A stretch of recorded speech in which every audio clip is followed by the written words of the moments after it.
एक घने जंगल में रानो चिड़िया अपनी छोटी सी बेटी गुड़िया और अपनी बूढ़ी माँ के साथ एक छोटे से घोंसले में रहती थी। वह जंगल के एक छोटे से खेत में दिन रात अनाज उगाती थी ताकि अपने परिवार का पेट भर सके। उसी जंगल में एक घमंडी और क्रूर तोती रहती थी जिसका जंगल में बहुत बड़ा ब्यूटी पार्लर था। एक दिन रानो अपने खेत से लौट रही थी, तभी रास्ते में तोती उसे मिल गई। तोती के साथ उसका दोस्त कालू कौवा भी था। अरे ओ रानो, जरा अपने पंख तो देख, कितने सूखे और बेजान हैं। तभी हमारे ब्यूटी पार्लर में आया करो। वैसे तुम आ भी कैसे सकती हो? तुम्हारे पास तो 2 वक्त के दाने के पैसे नहीं है। पार्लर का बिल कहाँ से भरोगी? सही कहा तोती जी, ये गरीब चिड़िया और चली है पार्लर का सपना देखने। रानो, तुम बस खेत में मिट्टी खोदने के लिए ही बनी हो। तोती बहन, मैं अपनी मेहनत की खाती हूँ। मुझे सजने संवरने का कोई शौक नहीं है। मेरे लिए मेरा परिवार ही सब कुछ है। शौक तो तब होगा ना जब जेब में पैसे होंगे। चलो कालू जी, इसके मुंह लगकर अपना कीमती वक्त क्यों बर्बाद करना। रानो चुपचाप अपने घोंसले में आ गई, लेकिन असली परीक्षा तो तब हुई जब वह घर पहुंची। उसकी छोटी बेटी गुड़िया टीवी पर नेल पॉलिश का विज्ञापन देख रही थी। माँ, देखो ना, ये गुलाबी और चमकीली नेल पॉलिश कितनी सुंदर है। तोती आंटी के पार्लर में भी ऐसी ही नेल पॉलिश है। मुझे भी अपने नन्हे नाखूनों पर ये नेल पॉलिश लगानी है। माँ, मुझे लाकर दो ना। बेटा गुड़िया, जिद नहीं करते। हमारी स्थिति अभी ऐसी नहीं है। तुम्हारी माँ दिन रात मेहनत करती है, तब जाकर घर में दाना आता है। नहीं दादी, कालू कौवे की बेटी और बाकी सब अमीर पक्षी रोज नए नए रंग की नेल पॉलिश लगाकर स्कूल आते हैं। सब मेरा मजाक उड़ाते हैं कि मैं गरीब हूँ। माँ, क्या तुम मुझे एक छोटी सी नेल पॉलिश भी नहीं दे सकती? मेरी बच्ची, माँ को माफ़ कर दे। मेरे पास इतने पैसे नहीं हैं, पर मैं वादा करती हूँ, जैसे ही फसल बिकेगी मैं तुम्हारे लिए सबसे सुंदर नेल पॉलिश लाऊंगी। अपनी बेटी की आंखों में आंसू देखकर रानो का दिल टूट गया। वह दौड़ती हुई जंगल के कोने में बहने वाली नदी के किनारे चली गई और एक पत्थर पर बैठकर फूट फूट कर रोने लगी। हे भगवान, मैं कितनी अभागी माँ हूँ। अपनी बच्ची की एक छोटी सी ख्वाहिश पूरी नहीं कर सकती।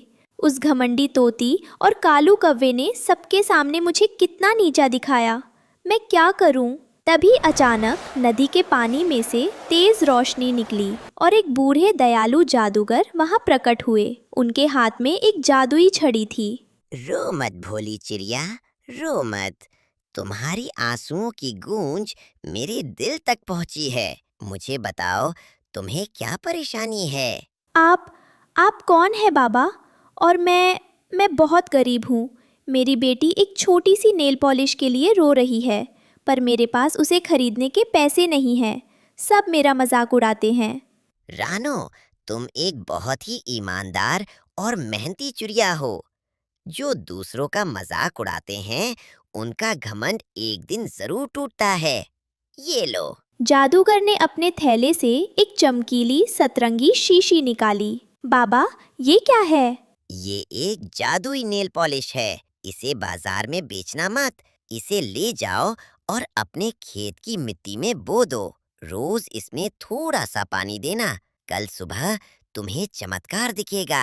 सच बाबा, आपका बहुत बहुत धन्यवाद। मैं ऐसा ही करूंगी। रानो तुरंत उड़कर अपने खेत में गई। उसने जमीन में एक छोटा सा गड्ढा किया और उस जादुई नेल पॉलिश को वहां बो दिया और प्यार से पानी दिया। अगली सुबह रानो, उसकी माँ और गुड़िया खेत पर पहुँचे।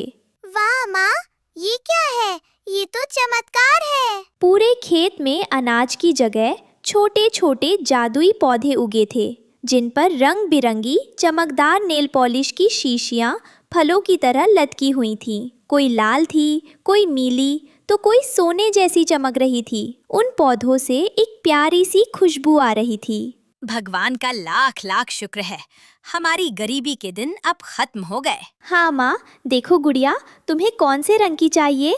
जितनी मर्जी उतनी ले लो। माँ, मैं ये गुलाबी वाली लगाऊंगी।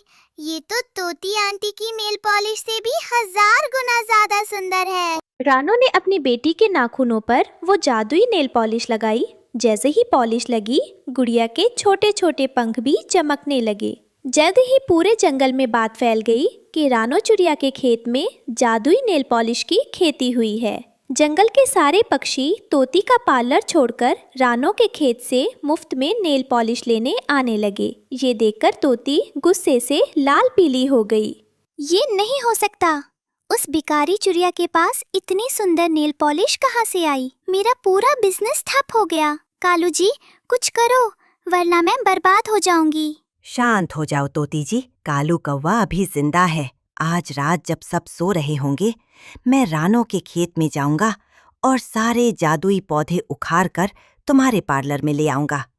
फिर अमीर भी हम होंगे और नाम भी हमारा होगा। वाह कालू जी, अगर तुमने ऐसा कर दिया तो मैं तुम्हें जिंदगी भर मुफ्त में क्रीम पाउडर लगाऊंगी। रात के 12 बजे पूरे जंगल में सन्नाटा था। कालू कौवा हाथ में एक बड़ा सा बोरा लेकर रानो के खेत में धीरे से उतरा। आहा, कितनी सुंदर शीशियाँ चमक रही हैं। आज तो मैं अमीर बन जाऊंगा। रानो चिड़िया कल सुबह रोती रह जाएगी। जैसे ही कालू कौवे ने सबसे बड़े पौधे की जादुई नेल पॉलिश को छूने के लिए हाथ बढ़ाया, पौधे में से अचानक तेज नीली बिजली जैसी रोशनी निकली। अरे, ये क्या हो रहा है? बचाओ! पौधे की टहनियाँ अचानक सांप की तरह हिलने लगी और उन्होंने कालू कौवे को चारों तरफ से जकड़ लिया। नेल पॉलिश की शीशियों से एक अजीब सा चिपचिपा रंग निकलने लगा, जिसने कालू कौवे के पूरे चेहरे और पंखों को बदसूरत नीले और पीले रंग से रंग दिया। काओ काओ, मुझे छोड़ दो, मुझे बचाओ। मैं दोबारा चोरी नहीं करूंगा। तोती, मुझे बचाओ। कालू की आवाज सुनकर रानो चिड़िया जाग गई। कालू भाई, तुम आधी रात को मेरे खेत में क्या कर रहे हो और तुम्हारी ये हालत कैसे हुई? रानो बहन, मुझे माफ कर दो। मैं तोती के कहने पर तुम्हारी जादुई फसल चुराने आया था। ये पौधे तो बहुत खतरनाक हैं। मुझे बचाओ वरना मैं मर जाऊंगा। चोर कौवा, चोरी की सजा तो मिलनी ही चाहिए थी। कोई बात नहीं गुड़िया, पौधों कृपया इसे छोड़ दो। इसे अपनी गलती का एहसास हो गया है। रानो के कहते ही जादुई पौधों ने कालू कौवे को छोड़ दिया। कालू कौवा अपनी जान बचाकर वहां से दुम दबाकर भागा। अगले दिन कालू कौवा और तोती पूरे जंगल के सामने रानो चिड़िया के खेत पर आए। कालू कौवे का रंग बिरंगा चेहरा देखकर सब हंस रहे थे। रानो बहन, मुझे माफ कर दो। मैंने हमेशा तुम्हारी गरीबी का मजाक उड़ाया, लेकिन आज मुझे समझ आ गया कि इंसान पैसों से नहीं, अपने अच्छे दिल से अमीर होता है। तुम्हारी जादुई फसल ने मुझे मेरी औकात दिखा दी। हाँ रानो बहन, मुझे भी माफ कर दो। अब मैं कभी किसी गरीब का मजाक नहीं उड़ाऊंगा और ना ही चोरी करूंगा। तोती बहन, कालू भाई, सुबह का भूला अगर शाम को घर लौट आए तो उसे भूला नहीं कहते। मुझे आपसे कोई शिकायत नहीं है। अगर आप चाहें तो हम सब मिलकर इस जादुई नेल पॉलिश को पूरे जंगल के पक्षियों में बांट सकते हैं। उस दिन के बाद से रानो चिड़िया ने कभी किसी से उस नेल पॉलिश के पैसे नहीं लिए। वो सबको खुश देखना चाहती थी। तोती ने अपने पार्लर का नाम बदलकर रानो एंड तोती फ्रेंडशिप पार्लर रख लिया, जहाँ सभी पक्षियों को मुफ्त और प्यार से सजाया जाता था। रानो की बूढ़ी माँ भी अब खुश थी और गुड़िया के नाखून हमेशा रंग बिरंगे जादू से चमकते रहते थे।